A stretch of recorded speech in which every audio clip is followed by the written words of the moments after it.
Hello student to the course of physics of linear and nonlinear optical waveguides. Today we have lecture number 28 and in this lecture we will going to understand the physical understanding of the mode. So, lecture 28. So, today we mainly concentrate on the physical understanding of the concept of modes. So, let me write it.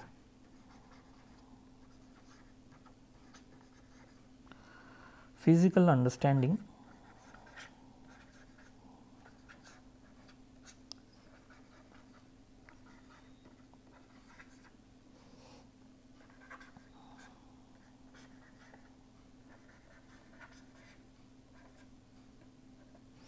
of the mode.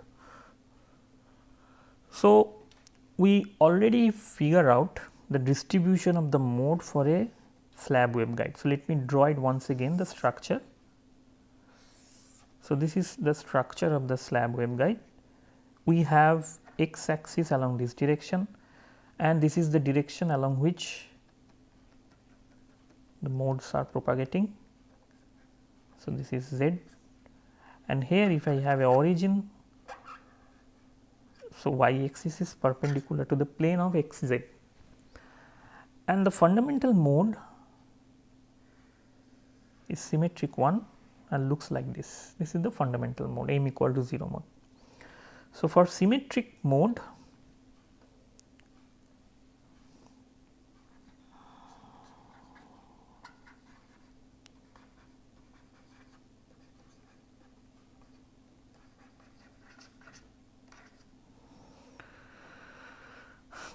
this is essentially the T modes. So, better to write T mode.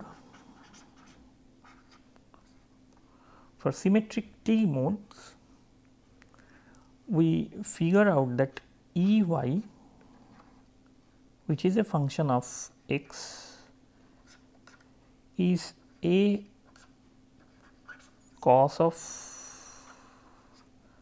kappa x, where kappa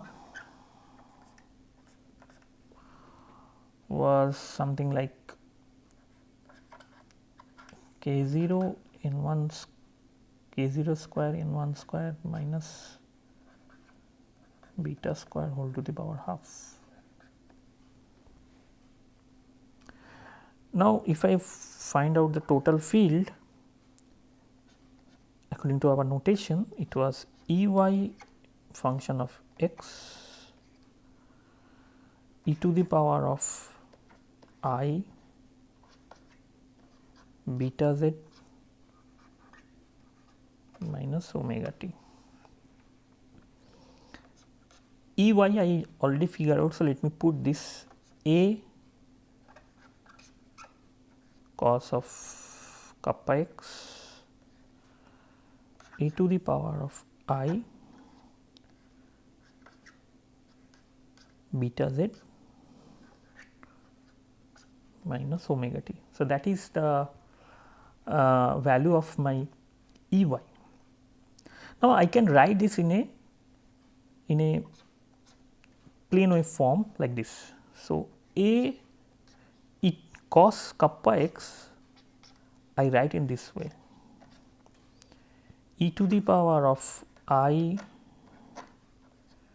kappa x plus e to the power of minus I kappa x, that essentially gives me the cos, and then additional term, propagation term, c to the power I beta z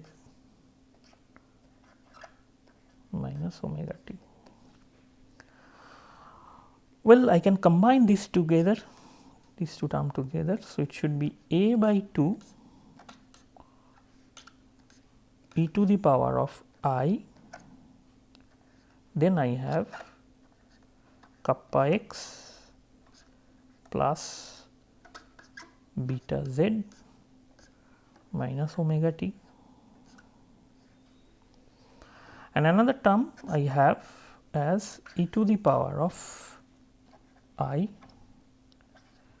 minus of kappa x plus beta z minus omega t.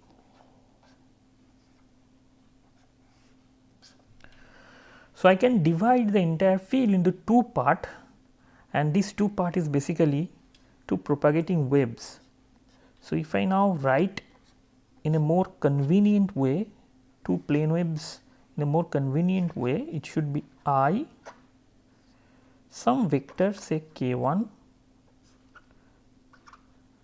dot r minus omega t, that is the first plane wave, and the second plane wave is I k2 dot r minus omega t, that is the second plane wave. So, I have two plane waves. The combination of these two plane waves basically gives me the modes. So, something hidden in that. So, this is basically the combination of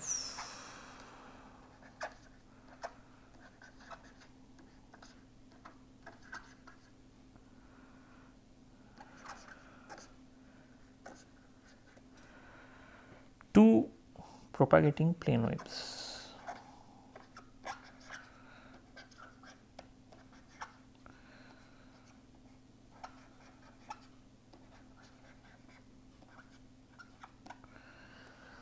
Combination of two propagating plane waves. Now, this propagation vector k1 and k2 is interesting. So, my k1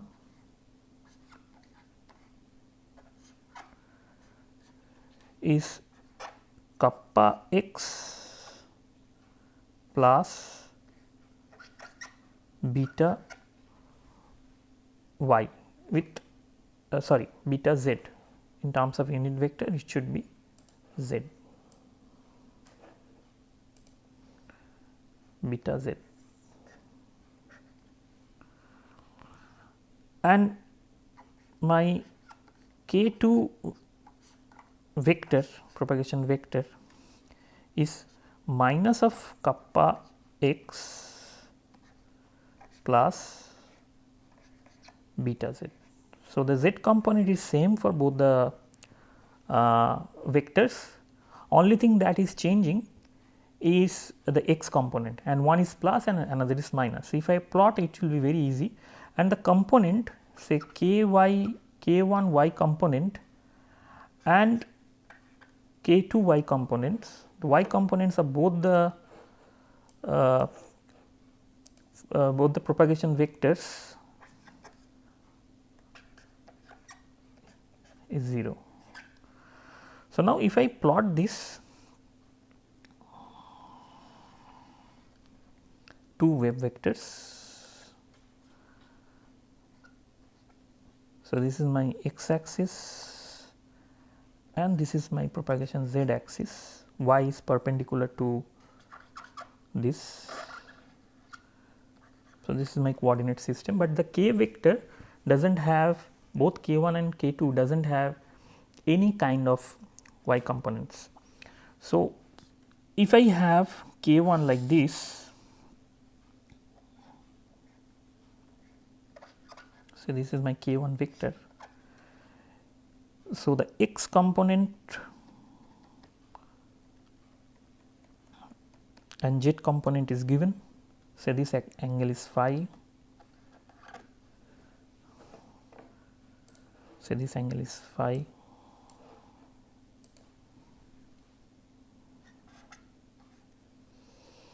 So, my another component, it should be simply in the opposite direction, so that I can have the same z component, this, which is both the cases it is beta, and this is kappa.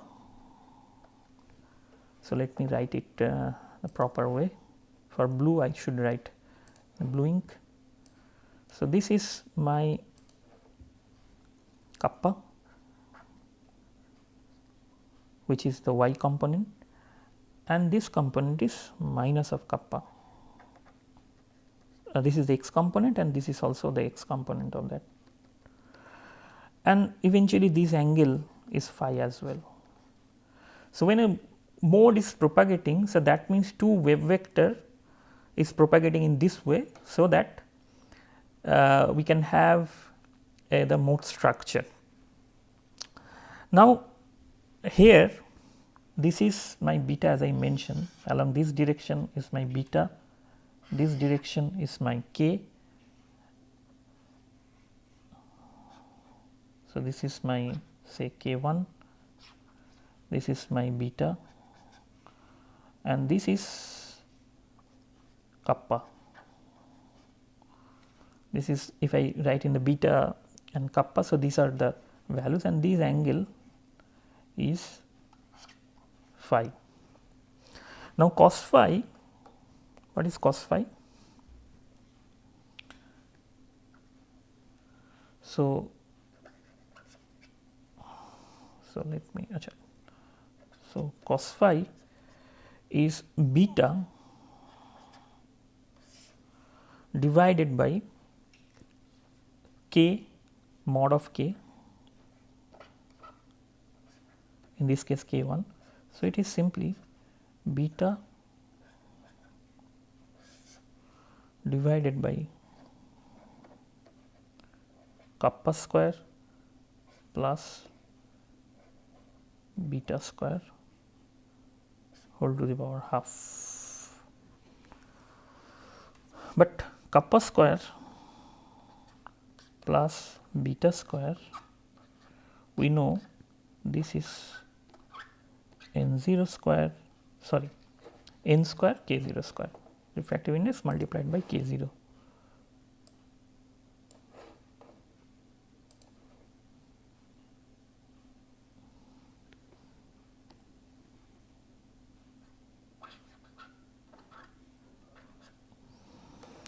Hence, my cos phi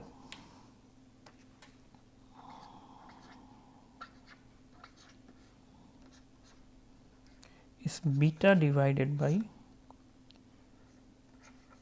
k0 n1.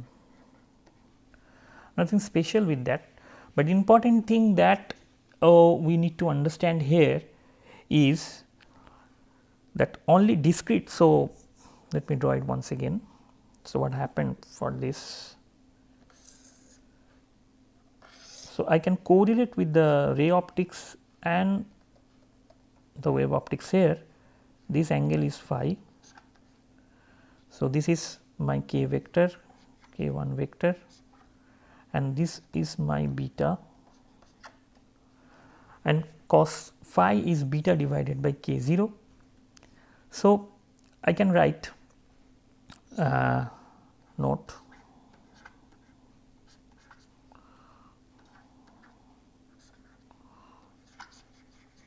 only we already find that only discrete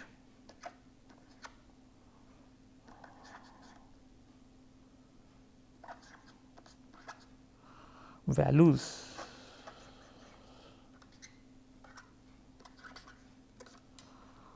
of beta are allowed.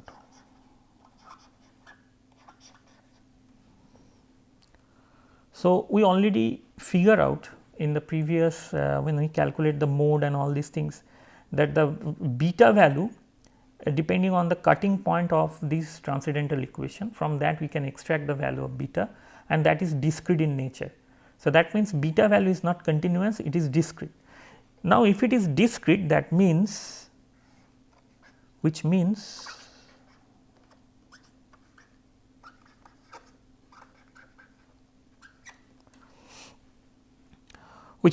only discrete or selected angles are possible.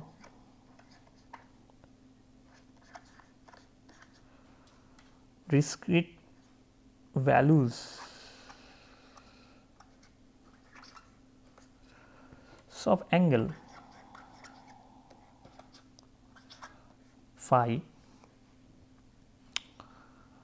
angle phi of propagation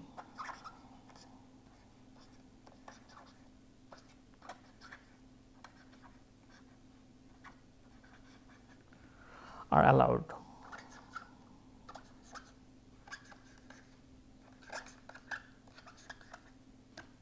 Right? Only discrete angle of phi of propagation is allowed. So, that means when the ray is propagating, and that is not a very new thing or surprising thing, we know that, and we also prove that in a different way when we deal with the ray optics, that if I launch a light, it can propagate, and this is a certain angle, say phi 1, and the next light that will going to propagate is maybe some another discrete angle, say phi 2. So, in between phi and phi 2 there should not be any angle that will going to propagate, and that we already figure out when we try to find out in the concept of ray optics inside the waveguide. So, certain angle are allowed, and this also here we can prove these things by using the symmetric mode concept. So, in the mode picture, from the mode picture also we can extract the same information, that there are certain angles for which the rays will going to propagate. Now, we like to understand another important thing. Let me draw that. So far what we have, so say this is along z direction,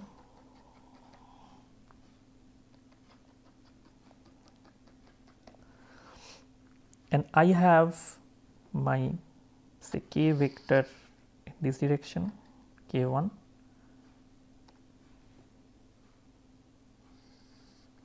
and my k 2 is this direction. So, this is my k 2 vector, and this is my k 1 vector, and with the combinations, and this is, suppose I write it as beta 0 fundamental 1. Along this direction I have kappa, and this is minus of kappa. That was the structure I figure out. So, now these two wave vectors will going to propagate inside a waveguide, and let me draw this waveguide first. Suppose this is the waveguide. I request you to please understand the concept, because my drawing may not be very correct, because I am drawing that by using my hand. So, obviously there is some restriction, limitation of this drawing. If you want to find the concept, you can go through the books where this concept are given, but qualitatively you can understand whatever the figure I show, qualitatively you can understand exactly what is going on actually physically. So, when these two k vectors are moving like this inside the waveguide for a guided rays. So, for k I can have the phase front moving like this. So, one phase front is here, which is perpendicular to the k 1 vector.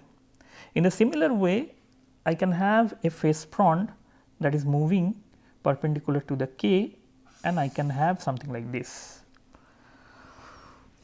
And then I have the, say I have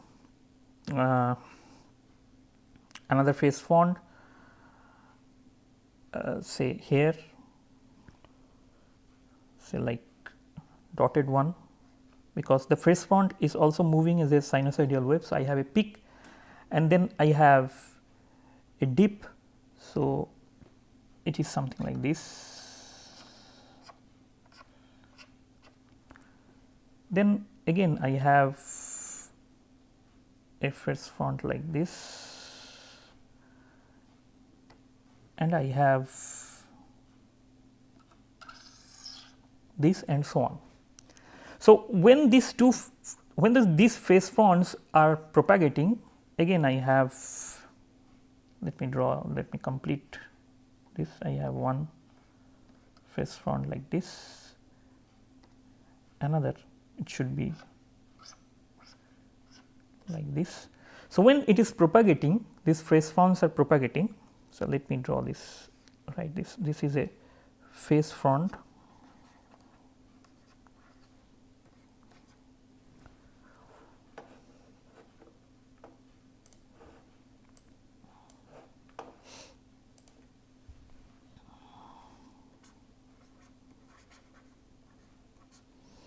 For K2 the phase front is in red color, and for K1 the phase fronts are in blue. But important thing is at these points I have the constructive interferences at this point, every point, and this point is in such a way that it falls exactly in the middle of that waveguide. If that is the case, then what I am going to expect at the output is something like this. So, this is my x axis, and the output, the field distribution, let me draw it in different color, will be like this. I have a maxima here because I have all the interferences, constructive interference sitting here in these points, and as a result I will have. So, this is my fundamental mode, and this is the way one can correlate the mode distribution in terms of beta and all these things. In a similar way, you can also have the field distribution of the second asymmetric mode.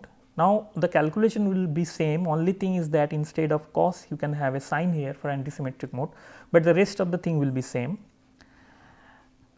Now, for that let me draw once again this picture. So, I have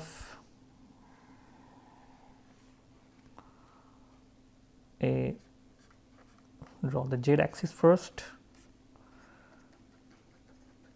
Suppose this is the z axis.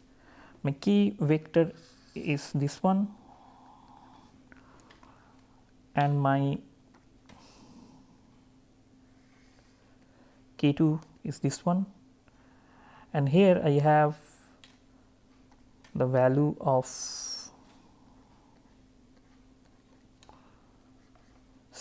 another value beta 1. Previously I have beta 0 and now I have beta 1.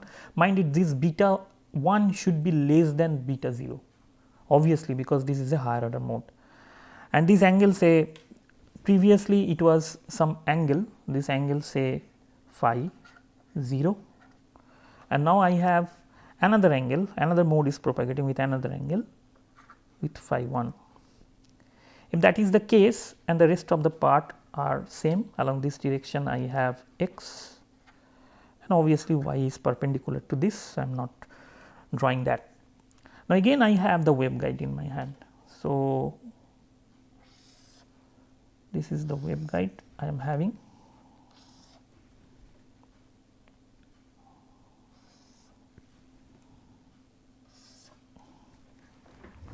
So, let me draw it properly, otherwise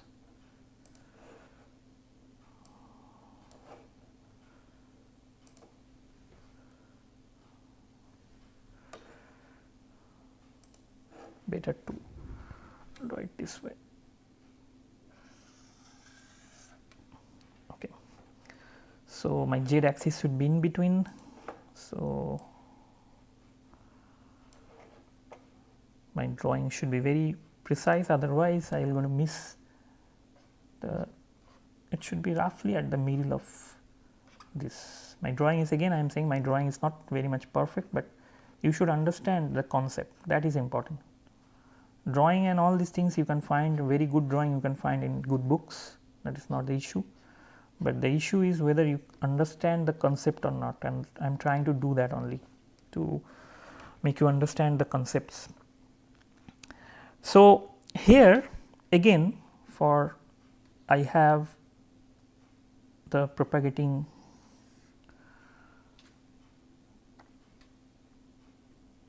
suppose for red I can have like this, and then another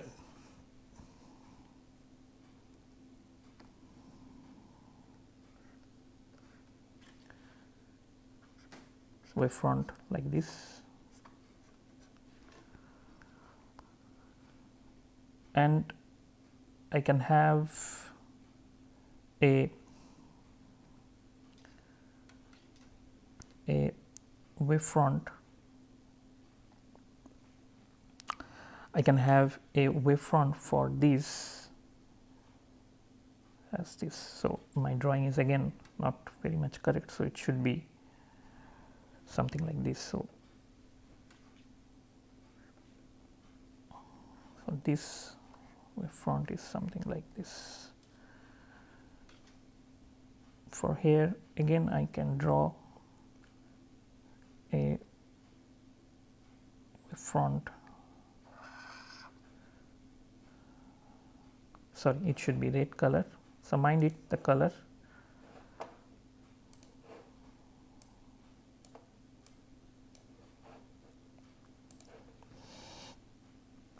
So, the red color would be something like this.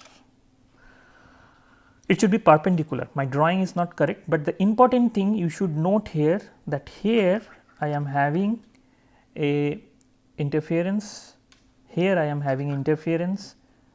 In the similar way, I can have an interference here also.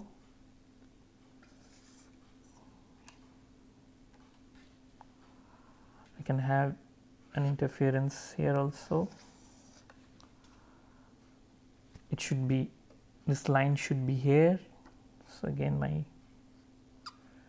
so here I have interference, but in the middle part what I have is in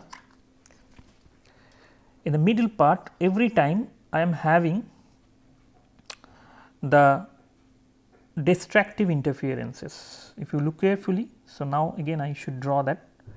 So, from this point I should have a dotted line. Oh, it should be red color. Okay, it is red. So, in the middle part again I have a destructive interference here, and here also I am having the constructive interferences, blue line. So, if I draw that, it should be something like this.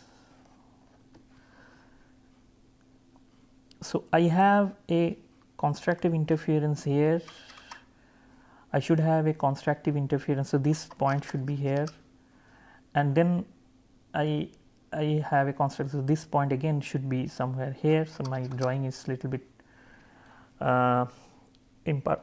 improper, but the important thing is that these wavefronts will move in such a way that every time when it is crossing here and here, it should form a constructive interference, and in other case it will form a destructive interference.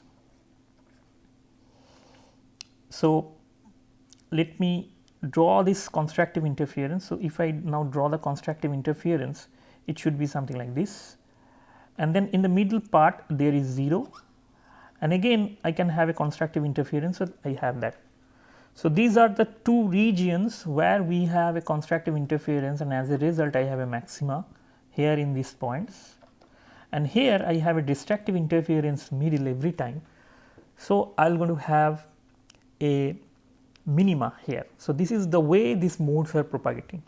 Today I do not have much time. So, in the next class I will try to draw this in proper manner, so that you can realize exactly what is going on, but also you can do that in your hand by using the scale and properly find out the points where you have a constructive, where you need to have a constructive and destructive minima, and accordingly constructive and destructive interference. Based on that you have a maxima and minima, and based on that you can draw the lines like that. So, this is something I like to mention, that this is conceptually very important. So, this one is for fundamental mode. So, this field I will have for fundamental mode.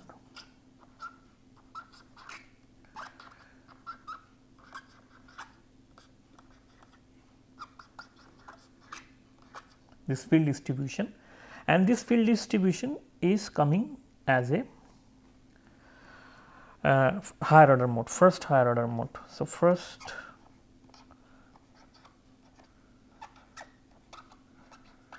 higher order mode in slab waveguide.